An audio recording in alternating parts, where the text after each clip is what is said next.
Hello, welcome. Oh, wow. Welcome, everyone. I'm Danielle Knapp. I'm the McCosh curator at the Jordan Schnitzer Museum of Art. We're so happy to have you here for our program tonight. We'll begin with an illustrated talk by artist Alison Saar, followed by some discussion between Alison and our special guest, art collector Jordan Schnitzer. And then I think there's time for audience Q&As, so when we get to that point where we're inviting some audience questions, we'll ask you to please use the provided microphones, and we can have some more discussion together. And then immediately after this program, we hope you'll join us at the JSMA just across the quad for our reception. The museum's open late on Wednesday nights, so come over and celebrate with us and enjoy some more conversation with all of our special guests and with each other.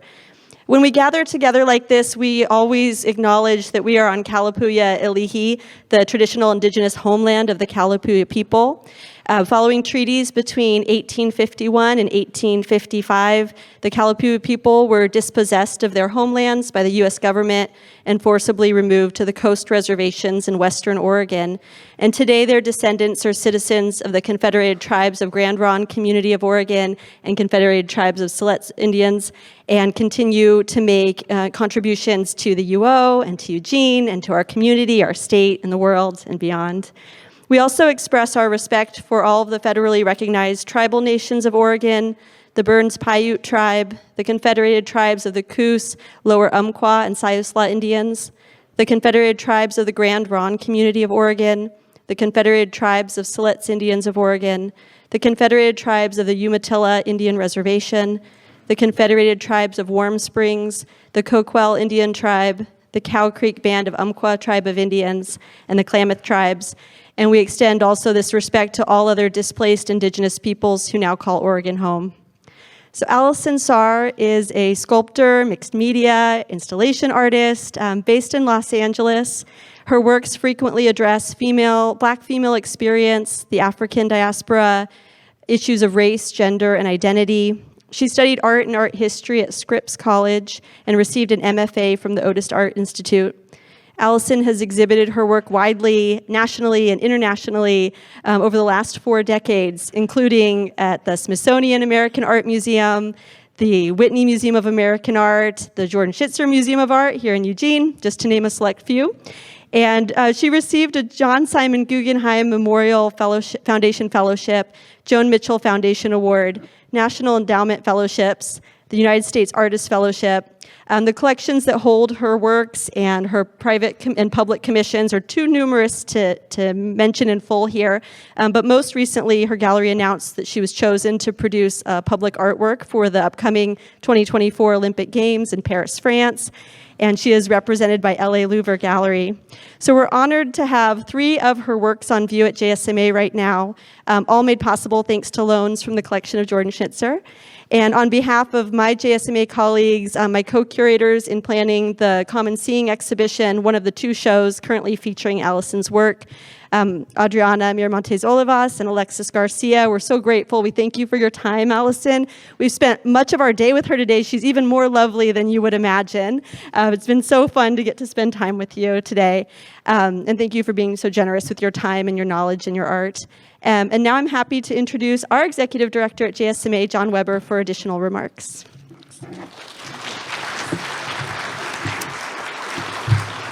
Thanks. Thank you, Danielle. And many thanks to Alison for joining us today.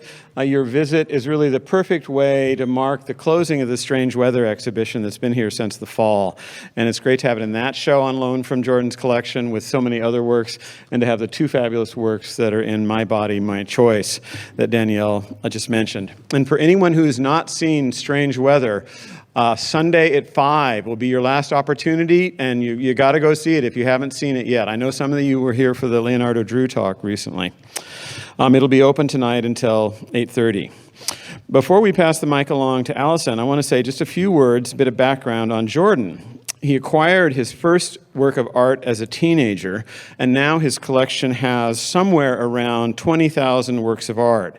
His family foundation lends works and exhibitions nationwide, supporting artists' careers through purchase of their work in depth and by publishing catalogs that go with the exhibitions that the foundation and the collection travel. that he has what began as collegial partnerships with regional university museums has today expanded into an extensive exhibition program that has had somewhere between 160 and 180 shows, I think, touring, more like 180 now, to over 120 museums around the country, obviously including ours. Alison Saar is a great example of Jordan's philosophy of sharing his collection. He owns maybe 200 of her works and has made them available gratis to museums in an exhibition in particular called Mirror, Mirror, the prints of Alison Saar from the collections of Jordan D. Schnitzer and his family foundation. It also has sculpture in it, by the way. And to support the exhibition, they published this book, and there are a number of copies on view. UO students with an ID, the first 36 can pick one up for free in the bookstore, and special price of $20 to others. And maybe you can get Alison to sign it for you, too. It's a beautiful book. In 2023, Art News announced that Jordan is one of the top 200 collectors globally. And I want to add that, like his parents before him, he is a major and generous philanthropist who gives widely and generously throughout Oregon.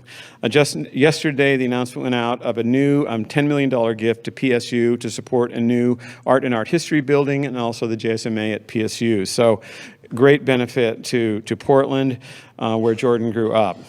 But, of course, he's also a University of Oregon alumnus with a long involvement at the JSMA here. So go Ducks, go JSMA, go Jordan. And now, please join me in offering a warm welcome to Alison and a warm welcome back to Jordan. All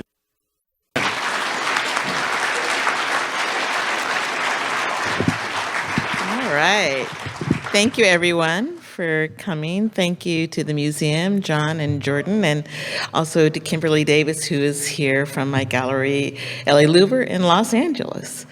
So without further ado, we're going to start with this little fellow, Candusier. And he is Alegua, and I like starting with him because Alegua is the Orisha that is the crossroads between the real world and the spirit world, and he opens all those doors. And so we are now, as well as inviting you all, inviting some spirits to come in and mingle and hang out with us a little bit. So he's got, he's holding all of the keys to open all the doors. Cool Maman. Again, another tribute to the Orishas that I feel are really part of my work, behind my work, and support me in my creative endeavor. Cool Maman is Yamaya, and I really pay an homage to her for my creativity and for my ability as a mother to raise children, and for she's like water to keep your mind cool and steady, and so she's my cooler half. And then Smokin' Papa's show, I work with a chainsaw, and so he is Ogun, and he is of things made of metal. So often, if you go to village carvers, you'll find a shrine for Ogun because they're using very sharp tools. And I always ask him to help me keep track of my digits on my hands. And so he is stacked with all these things of iron and pots and pans on top of him. And I would say they're both about 10 feet tall. And this piece is called Inheritance. This was a piece that was sort of an homage to my mother. And so when my mother was very young, my mother is Betty Saar, some of you may have heard of her. And she, when she was really little, her father became seriously ill. I think she was 4. And when he called her to his bedside and told her to take care of everyone, which included her mother, her sister, and her infant brother. And it really formed who she was. She's a force of nature, And you see that in her work, but also as a mother. She's a bit of a force of nature. And so this is sort of a tribute to all the child atlases out there. It was also a response to having gone to Senegal and seeing these young children take care of their siblings. And I'm really interested in sort of sibling care, just how, families take care of each other and looked after each other. And so here's this girl kind of supporting a wounded world. And my daughter was 5 at the time when I made that, so this was modeled on Maddie. So it's going from one generation, paying homage and honoring the next. This piece is called Mofro. She's just badass. She's got barbed wire afro, and she's just like, yeah, just try touching my hair. And this piece is Cash. You'll see a couple of recurring themes, and one of them is hair. I think because I am biracial, identify as Black, and look white, that my hair is kind of like the only thing that sort of points towards my ancestors and my kinship. So it comes up often in the work, and it also kind of just means different things. So this is this notion that she has this giant hairball, and all of her memories and her dreams are stored inside of this giant hairball. So she's life size, and by life size, even though I am 5'1", 5'2", life size for me is 6 feet, because I imagine myself 6 feet. And this is Taint. So this is kind of one of the closest pieces I have to a self-portrait. I called her Taint because she taint black and she taint white. She's somewhere in between. And the way I created this piece was I carved it out of wood, and I covered her with like kaolin, which is like a plaster gypsum type material. And then all of her hair are roots that have been dipped in tar. And so then when you sprayed it with solvent, it kind of stains her. And so this idea that myself, much like my mother's mother, my grandmother Beatrice, being very fair-skinned, were able to pass, but we'd have to like straighten our hair and pull our hair back to kind of sort of subdue our African ancestry. And then the other one is called Mirror Mirror, or the subtitle is Mulatta Seeking Inner Negress. And so it's a little girl holding up a skillet as a mirror, and she sees her black reflection inside of it. This piece is called 50 Proof. This is a body of work that came about after the election of Obama, and how jubilant so many of us were until we started seeing all of the vermin crawling out from under the rock and kind of degrading him, and some of the horrific images that were being put out. And it was kind of like, yeah, racism is alive and well in America. And so I really became interested in, what does it take to dispel racism? And I said, well, maybe what we first need to do is boil it down to its essence. And once you have that essence, maybe we can understand it. And so these were a series of distillation processes and things along those lines. So this one is called 50 Proof. They're all punning off of alcohol language, but it is a figure who you pump this little pump. And so I wanted the audience to participate in it. So they pump this little siphon, and it siphons this black water or ink out of the washing bowl and goes into this heart and fills the heart halfway, and then it goes up into her head and fills her head up to her eyes, and then she cries black tears back into the basin. So she is invisible until she is kind of filled with this black fluid. And it's about, it's kind of playing off of the tragic mulatto, but about not belonging in either world. And so she has a choice of ivory soap or coal tar soap. So this is a piece, and this is kind of interesting in light of the show Stormy Weather. I became really interested after Katrina of the history of flooding and the history of natural disasters, and especially how they impact people of color, African Americans and Latinx, and other poorer people. And so this is a map of the Mississippi River, and it's so incredibly beautiful. It's from the Army Corps of Engineers, and I just love that she's just a wild thing. There is no way to keep her tame. I mean, this is over centuries and centuries, but I just love that, we keep on trying to contain her, and she's just going to be who she wants to be. And it became really interesting for me in terms of the history of blacks with things like river baptisms and even Mami Wata and all these river cultures, and how that was being brought over to the States through the diaspora, and how at one time she may be your friend, and at one time she's very dangerous. So I did a series of work kind of looking at the Great Mississippi Flood of 1927, in which the Mississippi flooded its borders sometimes for 4 to 5 miles on either side. And what it meant for the sharecroppers at the time was that they basically, the thing about sharecropping is you till this land, you rent this land, you till this land, you farm this land, and then when you harvest it, you can pay back the landowners. But basically all of their crops were destroyed, and so they were in debt. And so what they did in some of these towns where they actually physically picked people up off of their roofs of their houses and put them on the levee, and it was basically an internment camp where they were forced to stay there because they knew if they got off the levee, they would flee. And it was one of the great movements of the Great Northern Migration, because a lot of them were able to kind of get out of it. But it was this thing like you were being imprisoned because you owed money because your crops had failed. And we saw some of that. It just looking at these images from 1927, 1928, and then looking at the folks of New Orleans either in the dome or being stranded on the freeway overpasses, it just was like, oh yeah, because they weren't allowing them over to Grisham and all of that. So it was just pretty intense to see how 80 years had passed and very little had changed. So this piece is Deluge, and that's just a wild water spirit. This piece is called Breach.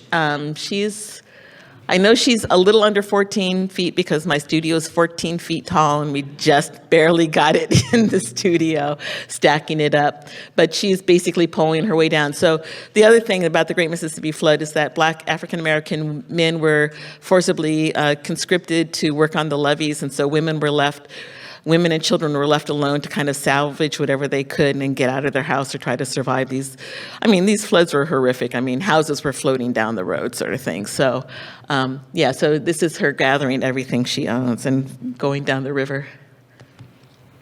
And this is some of the prints that I do. Jordan had mentioned earlier when we were talking about how he first met me, became aware of my work through Tandem, which is in Madison, Wisconsin. And so this was a piece that I did on Tandem, and it's printed on an old quilt. So a quilt from maybe like the 1920s. So I love the idea that this quilt was then being recycled into to help kind of tell that story, support that story through its experience. And this is called Silted Brow, so it's an homage to all those that died in the Great Mississippi Flood and Katrina and subsequent floods since. And this piece is called Mutiny of the Sable Venus. I don't know if you all...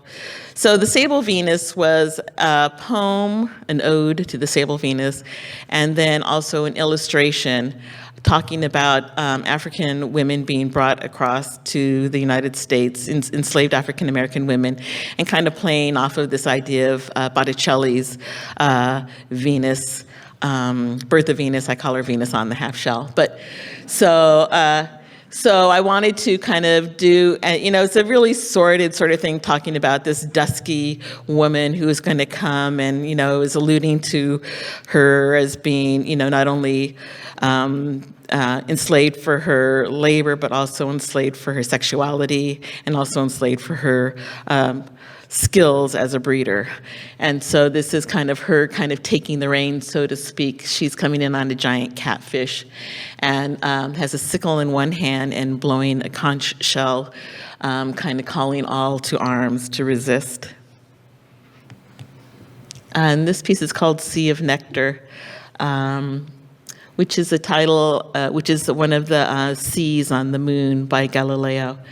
And so you can kind of also track my work a lot in terms of what I'm experiencing personally. And so this was a piece of work that I did around the time that my daughter moved out and I was suffering from empty nest. And I sort of kind of immediately went to the myth of Persephone and Demeter. And when Persephone was taken into the underworld, Demeter was just just lost it. She completely fell apart. And, the world went fallow because she was the goddess of the harvest and all of that. And so this is just that mourning of a loss of a child. And so she is expressing her milk, which becomes these roots. She's about 6 feet tall, I guess. And then this piece is called Suckle. So taking clues from the granary drawers from the Dagon in Mali. These are all skillets with different sized breasts. So they're kind of representing women as nurturers and providers and feeders, not only of food, but also of spirit and supporting spirit. And then this piece is equinox. So we got Demeter mourning her daughter by expressing her milk, and then we got Persephone in the underworld holding 2 pomegranates. And so the juice of the pomegranate meets with the milk at the equinox. And then this piece is called Rise, Sally, Rise. So I went on a residency at Dartmouth, and it was the first time I'd been away from my children. This was for 2 months, so it was a long time. And my daughter, I think, was 10, and my mother took her out to go see the poppies or something, and she sends this picture of Maddie in booty shorts and this little tiny top and her hands on her hips, and it was oh my God, my little girl is becoming a woman, and I gotta get home, this is all falling apart.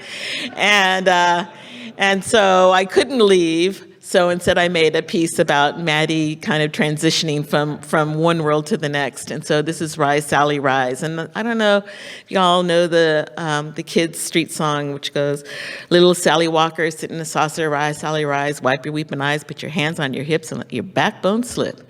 And you shake it to the east and you shake it to the west and you shake it to the one that you love the best. And we loved playing that game as kids, in the streets, and mostly with my cousins in the summer at 9 o'clock. And but I never really quite understood why Sally was crying until I had an adolescent daughter.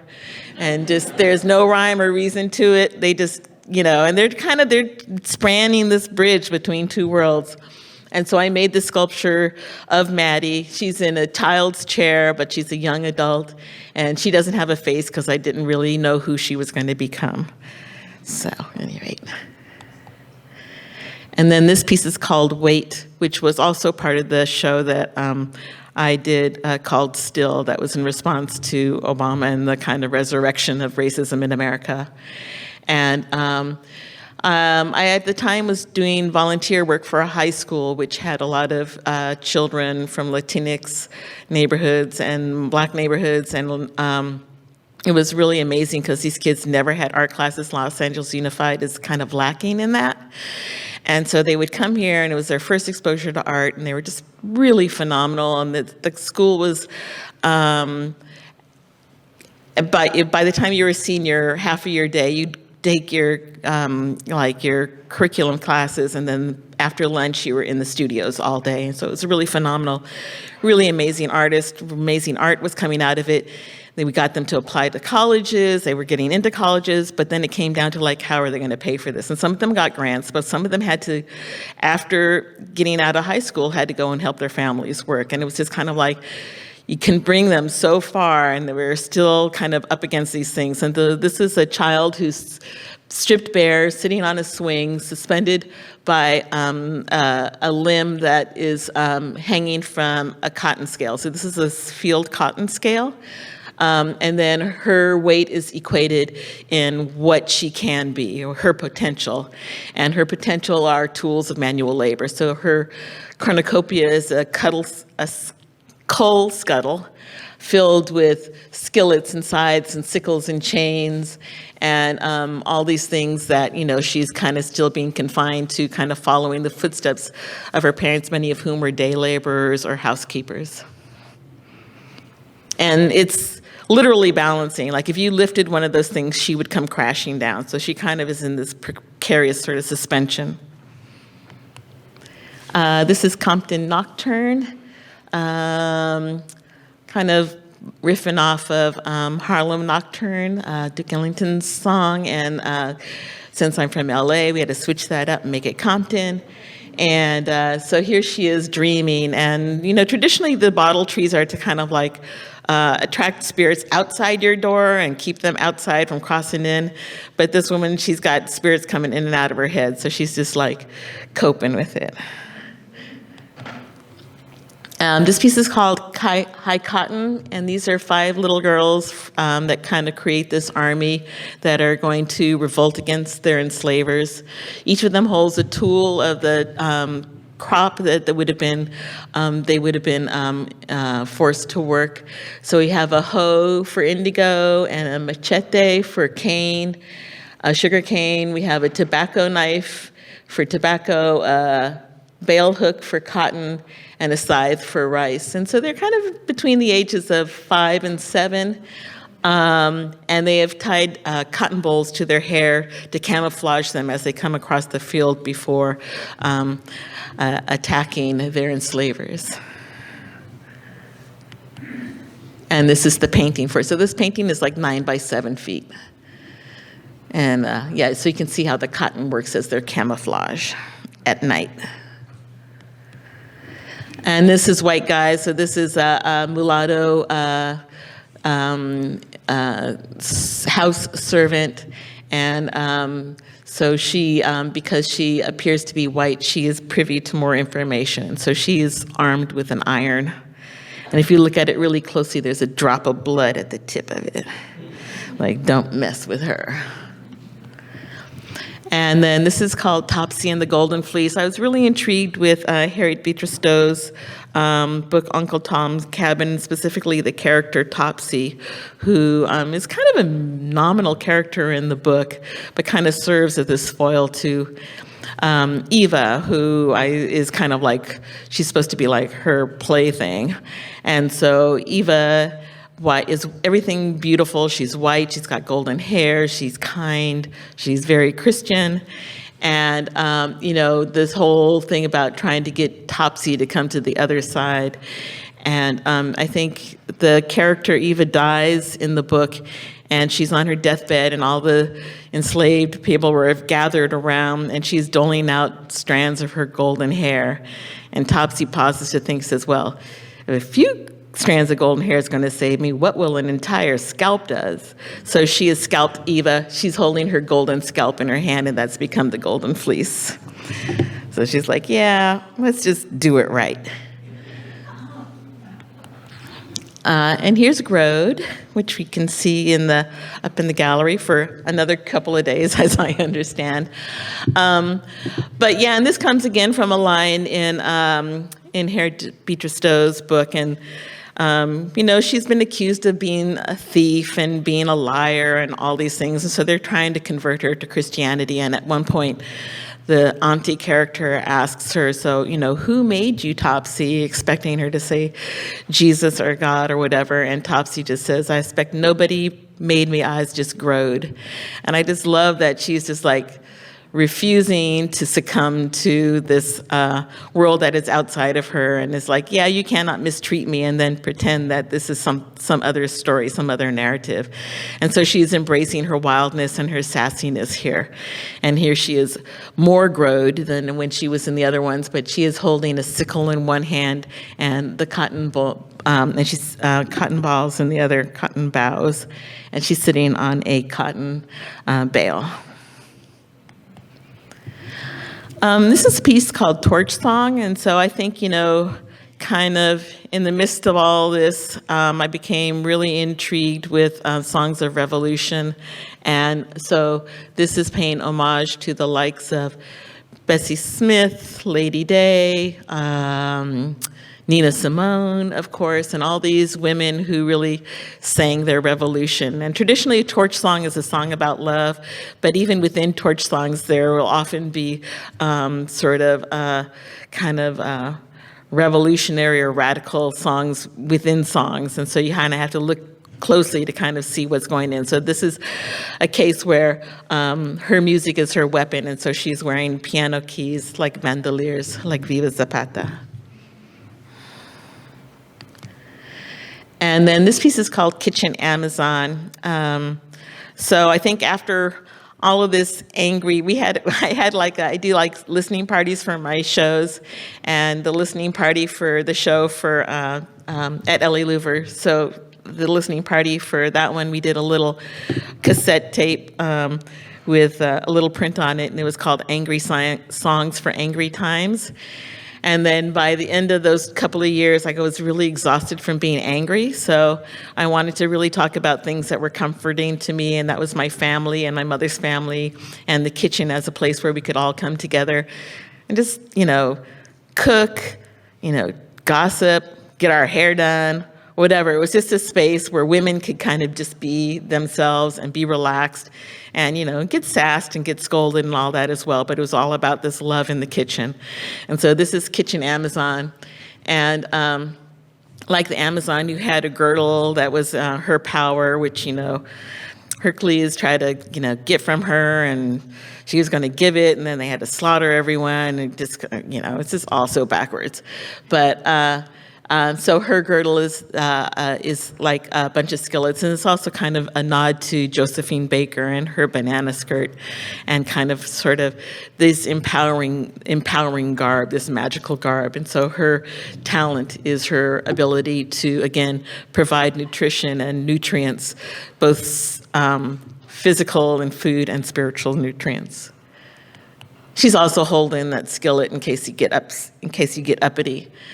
And then this piece is called Set to Simmer. And so it's a table. And so I'm really intrigued with the odalisque and sort of, these women in their toilette, and, whether they're concubines or whatnot, they're always being very, very open to the male gaze, and, maybe lips and legs slightly parted sort of thing. And so I kind of wanted to create a different sort of odalisque. And so here she is on the kitchen table, which I don't know about your house, but if you were laying naked on the kitchen table, you're going to get in trouble. So she is like, okay, no holds barred. We are like putting it all out there.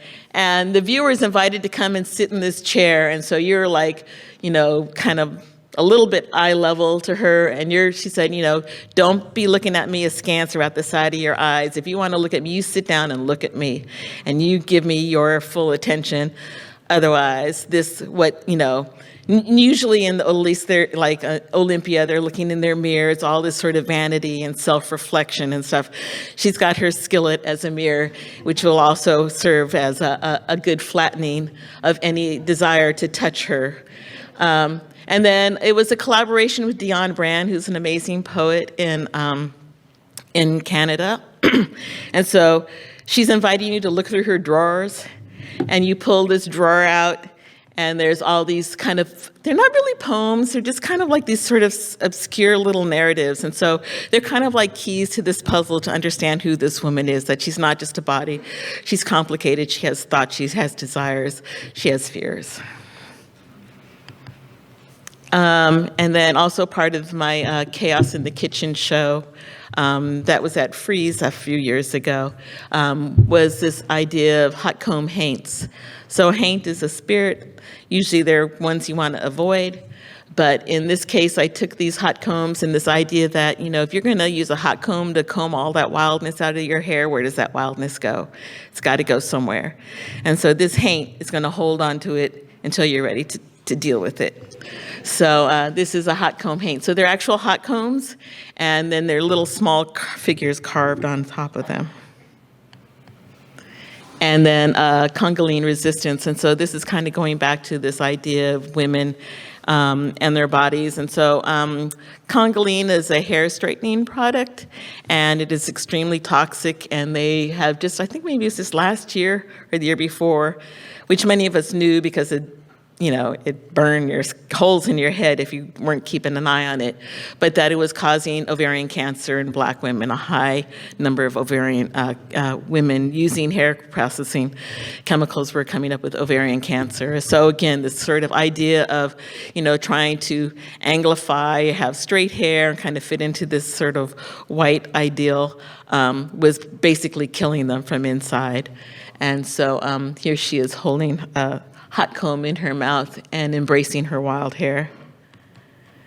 And this is called Stubborn and Kinky, and this is about cutting off all your straightened hair and going bold and bald. And just letting it grow back naturally. So she's cut off all of her hair. And again, it's like this power girdle of all these scissors, which I was talking about earlier. I had been collecting scissors for like 20 years. This was where it ended up. But I had no idea 20 years prior that this is where these things would end up belonging. And then this piece is called Undone, which originally was really talking about kind of about all those things we didn't do and all those opportunities we didn't follow through, whether it was because we decided to go to school or whether we didn't go to school because we decided to have a family, or all those options that we had kind of put aside to kind of choose another path. And then, so it's her, and she's sitting, and she's basically aborting these bottles that are coming down between her legs on this sort of bloodied vein thing, and she's bleeding and staining the hem of her dress, and she's kind of up on this pedestal. She's about 16 feet off the ground. She's a long ways off. And then, the pieces was recently shown at the Women's Museum in Washington, D.C., and the National Museum of Women's Art, is that what it's called? And I started rethinking it in light of the reversal of Roe versus Wade and what this means, and if you do have to have a child, how does that impact all your other options? There's something that's interesting on the radio when we were coming in, and they were doing a study of how women that felt they couldn't raise a child properly or weren't ready to raise a child, that their quality of life really diminished having to keep that embryo or that fetus. And so it was really interesting to this and kind of reaffirm this notion that, it is a great thing when it is something that we need and we want, but it is also kind of, women suffer as a result of being forced to carry through a pregnancy that they weren't prepared to have. So it's called Undone. I'm sorry, I'm a bit of a soapboxy girl here, but it's really what inspires the work. Here's a detail of the bottles under her skirt. And here we are at Uproot. So these are two of the pieces that Jordan has so kindly provided for this show, Our Bodies, Our Choice. And of course, these were kind of made in response to the reversal of Roe versus Wade. And they are cotton picking sacks. So they're paintings of cotton picking sacks. And they're on both sides. But I became really interested in terms of, as people start thinking about alternatives, if they can't get an abortion, what are their alternatives? And, whether we're going back to coat hangers or whether we're going back to herbal remedies, is what a lot of enslaved women used to do. And, it's just doubly tragic because a lot of times these were children that would have been wanted in normal times in a normal situation, but that these women's children would then become the property of their owners, and they would be, possibly sold and, destined for a life of slavery. And so a lot of women would come up with herbal remedies, and one of the herbal remedies to restore their menses would be to chew on cotton roots. And so it's kind of ironic that the crop that enslaved them is also the crop that will free them from having to bring another child into this horrific situation. And so she is chewing on a cotton root, and you can see that her blood is staining the hems of her skirt, and that's the backside of it. And I chose to put them on cotton sacks because it's all about product. It's all about, these women as product and these women as producers of product, as breeders. And then this is Black-Eyed Susan. I live in Laurel Canyon, and every spring, Black-Eyed Susans completely take over. And so this is another thing in talking about the joy of being pregnant and the joy of having a child when you're in the situation when it's something that you want and you need and you're really excited about. So I kind of give it a little counterbalance. So this is her flourishing with all the Black-Eyed Susans out there. And then this piece is called Beckoning, which also was exhibited at LA Louvre. And It was for a show that I called, what was it called? Seen Unseen, and it was artists that were kind of talking about the spirit world. And so I did this piece. She is basically Hecate or Oya, where they're guiders through the underworld. And I kind of did this piece because my aunt had passed during COVID and we weren't able to give her proper closure. And it always felt like her spirit, my mother has, really struggled with kind of dealing with her death, and that so many people, passed at that time. And so I created this installation. And actually, sometimes when you walk into the room, all the mirrors will turn towards you. Ooh, spooky.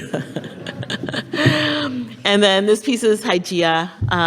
This was shown at the Armory and then later shown at PAFA for a show called The Rising Sun, which was kind of questioning what state of democracy, is the sun setting or is the sun rising? And I think it's a good question right now because we don't know what's going on. And so this is Hygeia, who is the goddess of health. But it is also, she is kind of like a cleanser. She is a spiritual and a physical cleanser. So she is armed with a double-edged broom, a double-sided broom, and all of these bottles. And then she has bottles on her hair. And I think that is our last slide, yes? Yeah. So thank you so much.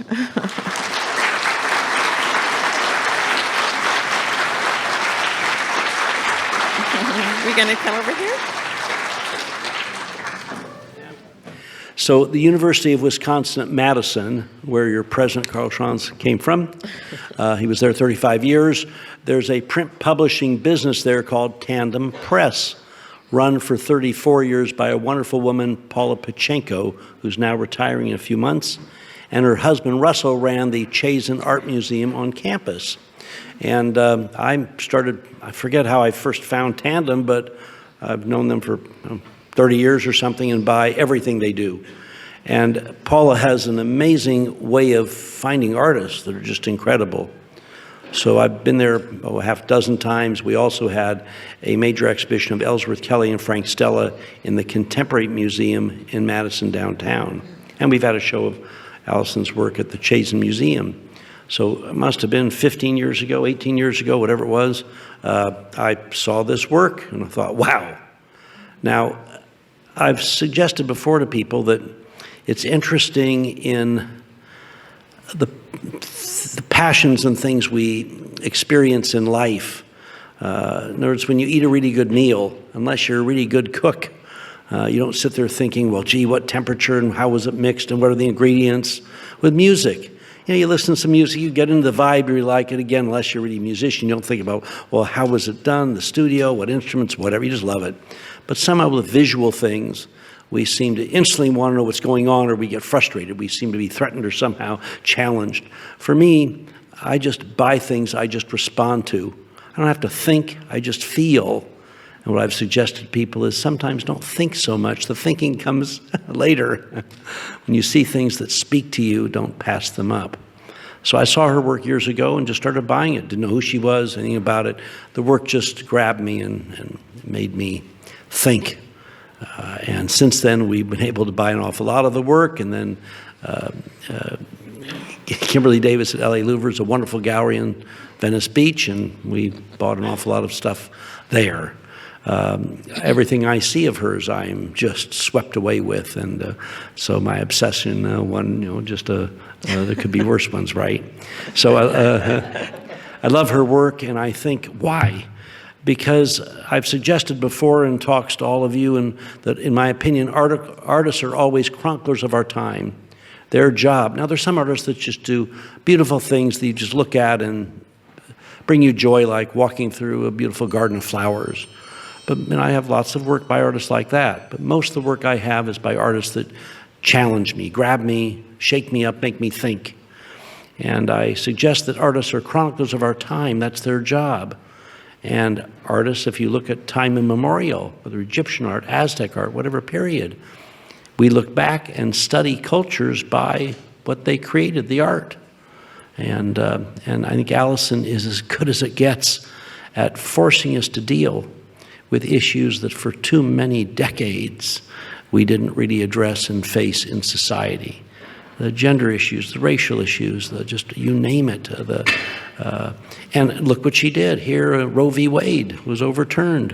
What does she do as a passionate woman that's upset by that? She does what she's supposed to do. She made those amazing pieces that are over in the gallery that just shake you up. And for most of us who don't know as much as many of us should about history, we know lots about slaves and plantations and gender and male, female, whatever, but I hadn't known that women used herbal and the root of cotton trees to help induce abortions, as she said, so that woman wasn't creating another slave and be darned if they were going to have another child when they were raped or whatever. What powerful work. You look at that, how do you not go on a journey inside you about your feelings, wherever they are, about those issues? Just brilliant. So I think it's interesting. As most of you know, my mother had a gallery in Portland, so my first love is art of the region. I remember John Weber when he was at the Portland Art Museum. I love the artists of the Pacific Northwest and think many of them are as good as anything anywhere. But then I started buying prints in multiples in the mid-'80s after my mother closed the gallery, and obviously that just hasn't stopped. And frankly, David Robertson, that was the director of the museum here years ago before it was expanded and renamed, asked in 1995 if he could do an exhibition of this print collection I was building up. So he came to Portland and went through the binder I kept then myself, where I'd have an image of the work, the edition number and whatever, and nothing like the 22,000 works of paintings and sculptures and prints we have now that's in this database that I don't have a clue how to operate. But anyway, and he picked 56 works, and to finish this part up, you've all heard this before, some of you, I came down to the museum where the exhibition was over in the first gallery to the left, and I walked in before people came in, and I was so taken. Two of the works had been in the house. A William Wegman piece of a Weimar dog on this purple couch, and an Alex Katz of his wife Ada with an umbrella in the rain. And oddly enough, reading later about it, they weren't too well off then, so he put her in the shower with an umbrella, and for 2.5 hours she sat there in the shower so he could get the image right, and she got so mad at him, she said, "I'm never doing that again." But anyway, it's a wonderful piece. The rest were works that have been in storage. And it was so exciting to walk in and be amidst these artists that I hadn't known and feel they were like friends and seeing the work. And I thought it didn't get any better till people came in like all of you. They did all the things you have already done and will do when you go over later tonight. Smile, frown, challenge at the work. And I got such a rush of sharing the art that's been the mission I've been on with the 180 exhibitions ever since. And it's just been a joy, and delighted that you're all here, and get everybody you can to come see this amazing show before it closes up. Now, I've given you a break. Ready to talk? Sounds great. Thank you. We've done this a half dozen times, and this is really fun. I always learn so much when you go through all the work. But let's go back a little bit to ask some questions about who you are as a person that ended up with this creative genius to make all this work. So you grew up in Los Angeles. Your father, Richard, was a conservator, and your mother, Betty, was an artist. And so let's talk about your father for a second, and tell us what it was like and what he'd bring home. And you and your sisters, you'd said, worked with him. What influence did your father have on you? Well, my father was trained very traditionally. He went to the Cleveland School of Art, which was a high school, art tech high school, and then part of the Cleveland Museum of Art. So he was very traditionally trained. So I kind of always looked to him he was the one who gave me my first carving tools, which I still have, when I was 18 years old, and introduced me to all these he taught me how to do egg tempera and how to do encaustics and all these different, so he was very much a technician. And he was a figurative painter. He was also a ceramicist. But he kind of provided me with, one side of, I think, who makes me as an artist. I see myself as being two parts, so. Your mother, Betty, taught, and as you've said before, when she was teaching at Cal Arts, couldn't afford a babysitter, and you and your sister were dragged along, and you actually fell asleep under the printing presses. Oh, that was actually at Long Beach. Oh, Yeah, Long which Beach, is Long Beach. interesting to come back. So, yeah, I was young. I think she was pregnant with my baby sister. But, yeah, whenever I go into, I love the smell. I say the magic mixture is the smell of jasmine and asphaltum, because Long Beach is all jasmine outside, and then this, which is probably not the greatest thing for a 2-year-old to be breathing in, asphaltum fumes, but it has this really magical thing. So it was interesting to come back to printmaking, because she really started as a printmaker, and I don't do etchings as much as what she was doing then, but I love the smell of ink. So she was a major, major artist, and yet she had an awfully difficult time getting any exhibitions, getting any recognition for her work. And she's 98. Almost. Almost 98, born in 1926. What was it like having her as a mother, and both in terms of her influence, but also maybe the frustration? Or what was it like when she, like many artists of color, weren't really welcomed at museums and galleries? What was that like?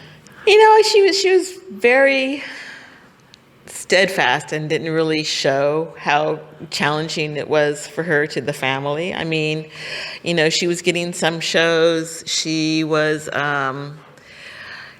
but she was always working. She was, as kids, we were latchkey kids. We'd come home from school and watch television until she'd come home after teaching and stuff like that. Or she was also working in the theater doing costume designing. So we knew that it was, that it was work on top of work, because she would come home from her job and then go into the studio, which was a print studio that was in our kitchen. Again, not the most safe thing to have acid in the kitchen right next to the stove, but she never, what was so incredible was that she never ever kind of let on, how much work she was really doing. And it was interesting, because when I had my children, and I was like, I'm just like, every minute I teach goes towards studio rent or something like that I was never getting ahead, sort of thing. And I'm like, well, maybe I should just stay home and be a mother. And someone said, well, your mother is an example of, you make some sacrifices. Your kids maybe have to be alone more, or your babysitter gets to hang out with your kids more than you get to do, sort of thing. But what's really important about it is that you're teaching them that you as an individual have to be who you are, true to yourself first. And, you can be a mother as well, but you really have to be true to who you are. So that was a great lesson, and I hope my kids understand that, because I think they suffered much of what I and my sisters suffered in terms of, not being able to have really, she didn't make cookies, all those things that moms normally do, my mother did not do. But she took us to art shows. We saw so much art, and we had adventures going places. So yeah, so it all paid off. Where do you get your inspiration from? You see all these pieces, and often they relate to other major works that have been done in time. And where do you get your inspiration? Do you ever hit a point where you just don't know what to do next, or are you just full of ideas, and where do they come from? I'm kind of in that spot now. What's next? And I think that's scary. I think that's really the scariest part of being an artist, when you have some success and you kind of feel like you're just like, it's the well run dry sort of things. But I do that after every show. So, I've gotten used to like panicking. But once you latch onto an idea, and then those ideas feed other ideas, and then, then you're rolling. But then, you're exhausted, the show is up, and you come back and it's like, there's nothing to make art about. When we did some shows of yours some years ago, Obama had been elected. And we talked then about how frustrated you were about the reaction nationally, that a lot of people made very derogative comments about having a black president. And you had a lot of work that reflected your being upset about that. I asked you earlier about today, with the rancor of the presidential election coming up and how partisan things are. What do you think about what's going on right now? And is there something inside you thinking you need to do some work to express the division in this country right now? I guess I should be. I'm kind of like so frustrated and so angry that like I did the Chaos in the Kitchen show, I kind of turned back and said, okay, I just need some comfort. I need to talk about joy. It does exist out there on occasion, and that's the other half of this coin, that we have to kind of like talk about both, and that those joyful moments are just as rich and just as important and powerful as the painful moments. And so I try to go between the two. And so, yeah, I'm kind of taking a step back, but it's really hard because every day you wake up and you read the newspaper, you just get pissed off. So we'll see. I'm sure there's some angry art coming down the line at some point soon. Don't fret. I'm not going all flowers on you. Other artists that inspire you, talk about a few of them that you see and you say, wow. And how does that influence you? And do you see Julie Mehertu or somebody, whatever, and say, boy, I want to do something else and evolve my art because of something I saw someone else is doing? Who are some artists that inspire you now that you just take you away on the journey like your art does for me? Well, a lot of artists were actually artists that I kind of knew and met when I was really young. Elizabeth Catlett, who I think really informed my interest in doing printmaking, and Smella Lewis, who was my mentor and who was friends with Elizabeth Catlett. So I really loved that she was a powerhouse, man. She just was like, she finally just said, screw the United States, I'm moving to Mexico because this is all messed up. And that was a while ago. So, and then, the likes of David Hammonds, who was also part of LA's art scene, and seeing his basically total disdain for the art world and making this incredible work and not giving I'm trying not to swear, not caring, what the art world thought about him or how marketable the work was, selling snowballs, in Harlem, it's not a huge moneymaker sort of thing. So I really have a lot of respect for his ability to just create without worrying how it's going to further his career. So he taught me a big lesson. Really interesting. I'm really interested in Vanessa German, who's doing some really powerful work and working, with found materials. And she is, an artist, but she is also an advocate and really out there to help others. And so I think I really appreciate that. And that is something I would like to be, is a little bit more generous beyond making art. So that's something I got to work out. It's interesting. In our 4,000 exhibition area called the Schnitzer Collection, next to our 52,000 warehouse, we hired this young woman right here, Azure Atto, and we opened it up, and it's open Thursday through Saturday, noon till 5 or any special time. And we were talking this morning with some bankers that were there, and I took a picture of the Vanessa German work that's right in front of your work that was on the screen here, the big sort of painting with the cotton balls there. And I sent it to her. Oh, nice. And she texted back that she was so pleased that her work was next to yours because she admires you so much. How sweet. I didn't know that. So whatever, lovely. so amazing. No, she's incredible. Yeah. That's nice to hear. Do you sit there as an artist and say, gee, I sure wish I could have a show or retrospective at X museum? Do you think about that? I mean, are there some places you wish your work was shown? Yeah, I don't think that way. I'm sorry. Not to, I think I used to think in terms of that. I just really want to make the best art I can make, and that's really kind of what I aspire to when I go into the studio. I think sometimes the idea of, I think because it takes a lot of time to make each piece, I get a little overwhelmed by having to produce. I mean, you look at all these amazing artists that are doing, like Jeffrey Gibson's piece at the Venice Biennale, and all these pieces that are a colossal amount of work, and I'm just like, man, that's exhausting. So I'm very much about being in my own space. I have 2 assistants that come every once in a while, and I just love being able to, because I actually love physically making the work myself. So I don't aspire to big things. Tell us about, you do sculpture, prints, other kinds of room scenes. What's that like? Do you like one more than the other? How do you decide where to put your creative genius into what art? I Now, don't you're know. going to Tandem next week. Going to Tandem on Sunday, and we've got some blocks that we just shipped off to them last night. So hopefully they'll be able to get some work done. It's always, I think the current work is always the most exciting, and then it's nice when you see older works and like, oh yeah, that wasn't too bad.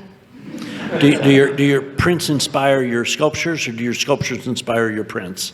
Usually the sculptures come first, and then the prints. And I think, kind of what you were saying about the importance of prints and being able to have lots of pieces. They're easily shipped. They're easy to share.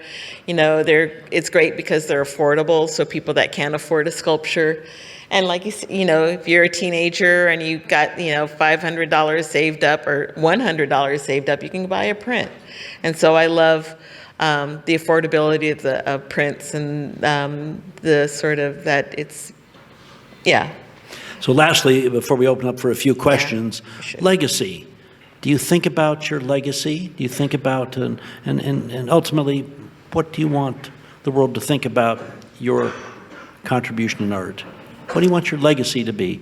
It's something I think about a lot because I do the public work, and the public work is there for a while until the tables turn, until he who shall not be named is reelected and all those pieces get torn out again, get uprooted and melted down and turned back into Confederate sculptures.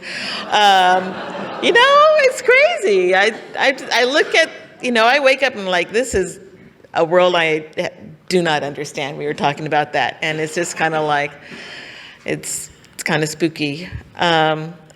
But yeah, so I think about those pieces kind of being out there forever. And, I think I didn't really think about it at the time until when I was doing the Harriet Tubman pieces in Harlem. My father was very ill, and so I was basically laying in bed with him, showing him the drawings and stuff like that. And he turned to me and said, this is going to be up long after I'm dead, which was unfortunately soon thereafter, but long after you're dead and long after your children are dead. And so that kind of freaks me out, actually, because I feel like there's a responsibility in that stuff, and I want, not to be censoring oneself, but I feel that there's a responsibility out there. So that makes it interesting.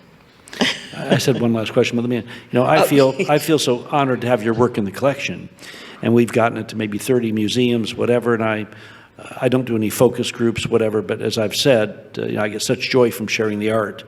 So I just hope that individuals, especially younger people of all ages, would see the work in our exhibitions, but see your work, and I would hope that it would transform their lives and speak to them in ways to think about their values of society.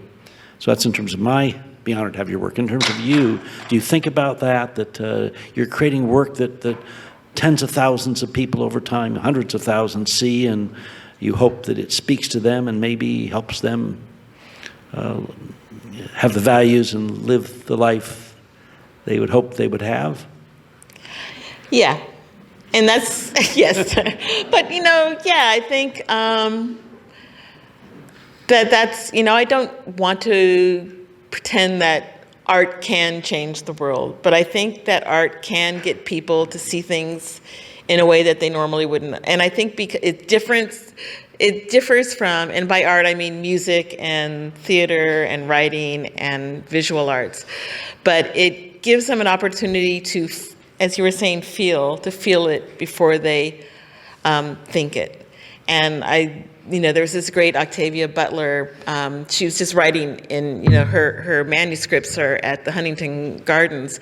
And on one piece of paper, she's just writing, make them feel, make them feel, make them feel. And, first, screwed this up.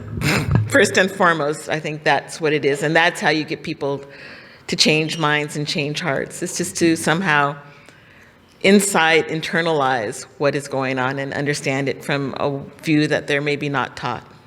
Wonderful. Some questions, couple of questions real Yes. quick, and we'll get you out of here. And Sorry, we're all tired and hungry, huh? who's got some questions? I'm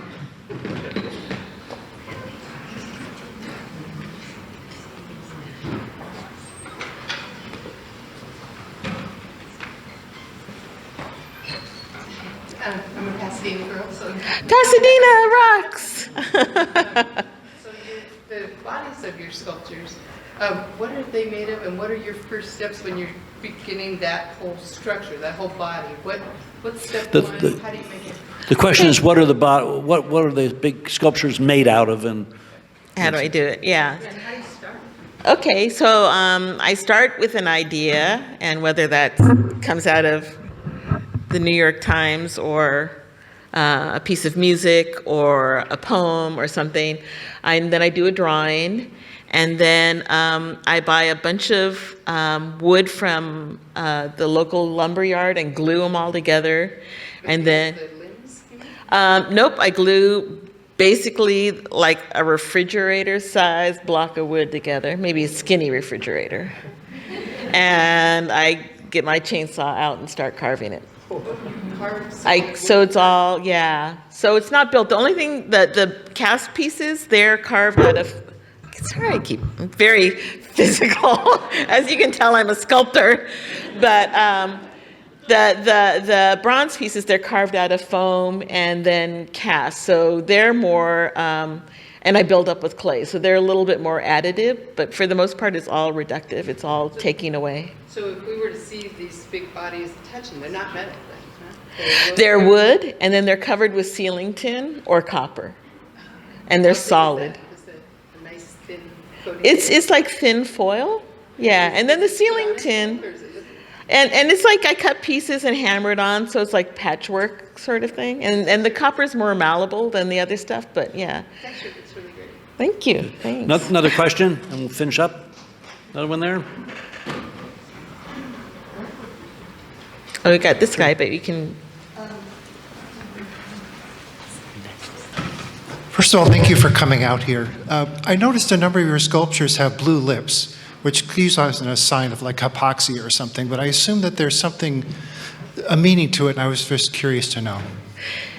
It takes on different meanings. I think I first used the blue lips for a piece called Bain Froid, which is the cold bath, which was a woman, you think of like Cassatt and all these impressionists of women bathing and doing their toiletries. And I wanted to really talk about, if you don't have plumbing, you're taking a bath outside in a bucket. And what's the romance behind that? So she was literally cold with blue lips. But then sometimes the blue lips are if they're like pissed off and they're like angry, and you know how you like get your mouth firm and no blood is going to your lips because you're so teed off. So it changes, but yeah, it's kind of one of my favorite things is blue lips, obviously. I like it, thank you. Thank you. You had a question? You can tell it loud and I'll repeat it. I can talk pretty loud. I noticed the hair, mostly goes up. And why did you choose that? Because some of it, a lot of it went down. Why does the hair go up when most hair goes down? On yours. Like mine, is mine down? I've had it up But too. on your pieces, the hair was always up. 99% of it. It is, and it's part of it is just, the wrangling with hair. I like the resilience and the resistance. The most of the hair that I use is baling wire. And so it's really, you gotta like wrestle that stuff. And I love that it's this sort of untamable entity that is just wild and has a force of nature and a force of its own sort of thing. So sometimes I exaggerate that aspect of it. See, I've always seen the sculptures where the hair and the cotton balls are going up. I always see those as, I'm in the real estate business. So I'm in bed trying to fall asleep. I think about some development projects. So here, these slaves and folks, they live their lives about cotton. So they're dreaming, but not in a positive way, but about cotton. That's how I saw those cotton balls up there, is that's what their life is full of. And it's a dramatic presentation of their dream world or nightmare world. Nightmares. Cotton didn't affect me as much as the fact that the hair always goes out. It was reaching to something, and sometimes there were bottles, sometimes there wasn't bottles.